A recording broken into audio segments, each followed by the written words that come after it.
Hey everybody, this will be a quick tabletop discussion all about the Brownells BRN-601. As you may know, this was the first AR-15, the Colt manufacturer that was purchased in any quantity by the U.S. military and by police agencies across the United States.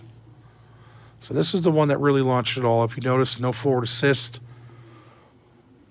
You notice a correct attribute to the 601 would have been the horizontal serrated magazine catch, those dimpled rear takedown pin, and this selector switch. Those are aftermarket. Those are other additional reproduction parts that I added on to this rifle just to sweeten it up a little bit. But Brownells hit the nail on the head. Did a great job. There's the original triangular charging handle. You notice we're clear. Rifle's empty. Brownells even replicated on the receiver. That plus was all the original 601s.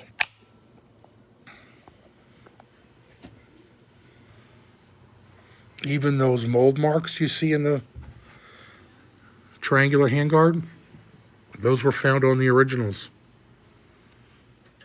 Identical. And there's the duckbill flash hider.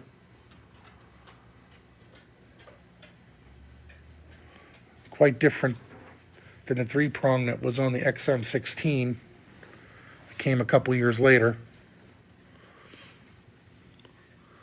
Couple elements that are not as accurate. The front sight base of the originals would have been cast. This is a forging. And that line coming down the middle there would have been machined.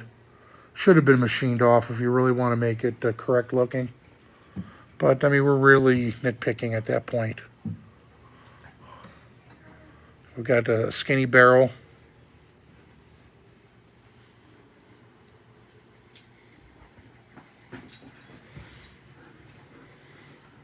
But otherwise, they did a good job. No butt trap on these. One thing I did do is I put a couple layers of True Oil on this furniture, just to bring out the richness. The color is correct. That's olive drab. But the originals were a little darker and had a sheen to them, and I think the True Oiler brought that out.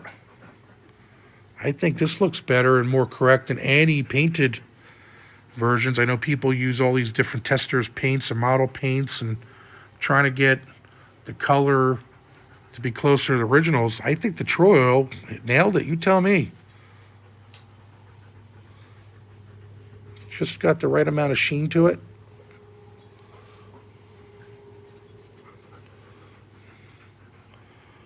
We'll turn it around real quick, take a look at the details of the other side.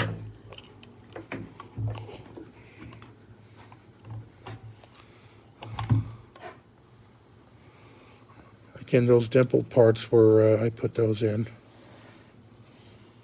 Even has the simulated roll pin that you would have found on original 601.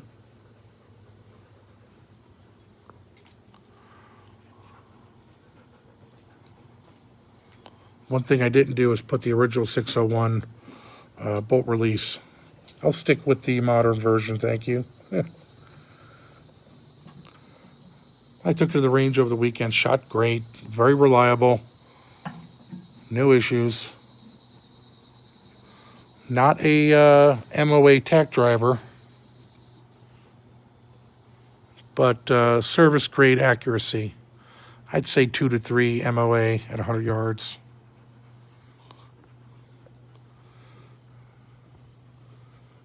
So, if you were born and bred on SP1s like I was, my dad had them in the 70s and 80s,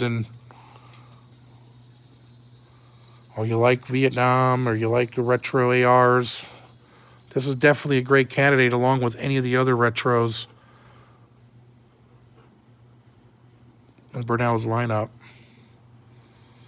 I know 10 or 15 years ago, it was easy to get M16A1 parts kits, sometimes refurbished But then unissued after that, we get them like in perfect condition. Many of them were refurbed in the late 60s or late 70s rather. Some might have had Seiko replacement barrels. Some were all original Colts. But we'd build them up into retro, but you can't get that stuff anymore. Or if you do, the parts are really beat up.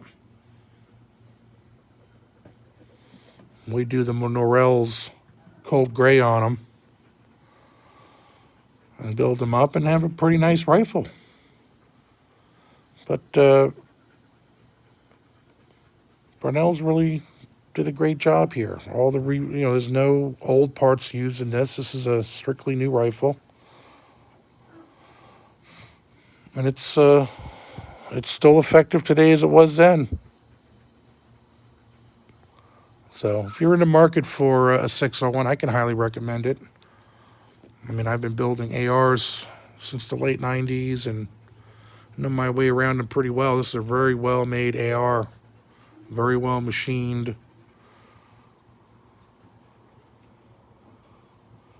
Very well made, and works great. So I can give it my thumbs up. Hope you enjoyed the video. Have a good one.